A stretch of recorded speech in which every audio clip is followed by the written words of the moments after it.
സർക്കാരിൻ്റെ അല്ലെങ്കിൽ ഔദ്യോഗിക സംവിധാനത്തിൻ്റെ വെബ്സൈറ്റിൽ അല്ലെങ്കിൽ ഓൺലൈൻ സംവിധാനങ്ങളിലേക്ക് നുഴഞ്ഞു കയറി അതിൽ നിന്നും ഇത്തരത്തിൽ തിരിച്ചറിയൽ രേഖകൾ ഉണ്ടാക്കുക എന്ന് പറഞ്ഞാൽ അതീവ ഗൗരവമുള്ള മറ്റൊരു വിഷയമാണ്.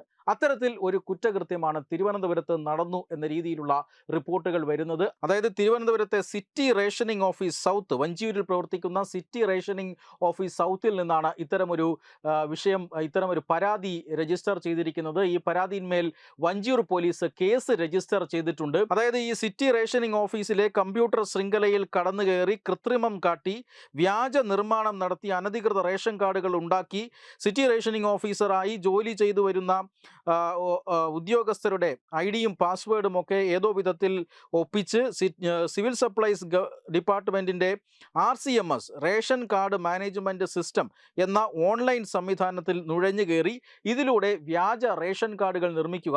ഇങ്ങനെ ഏതാണ്ട് 146 വ്യാജ അനധികൃത റേഷൻ കാർഡുകൾ ഉണ്ടാക്കി അതിന് അപ്രൂവൽ കൊടുത്തിരിക്കുന്നു എന്ന പരാതിയാണ് വഞ്ചിയൂർ പോലീസിന് ലഭിച്ചിട്ടുള്ളത്. 2025 മെയ് മാസം 1-ാം തീയതി മുതൽ സെപ്റ്റംബർ മാസം 30-ാം തീയതി വരെയുള്ള കാലഘട്ടത്തിലാണ് ഈ കുറ്റകൃത്യം നടത്തിയത് എന്നാണ് പരാതിയിൽ പറയുന്നത്. ഇതിന് ഈ ഡിപ്പാർട്ട്മെൻറ്റിനുള്ളിൽ തന്നെയുള്ള ചില ആളുകളുടെ സഹകരണവും അല്ലെങ്കിൽ സഹായവും ഉണ്ട് എന്ന് സംശയിക്കുന്നുണ്ട്.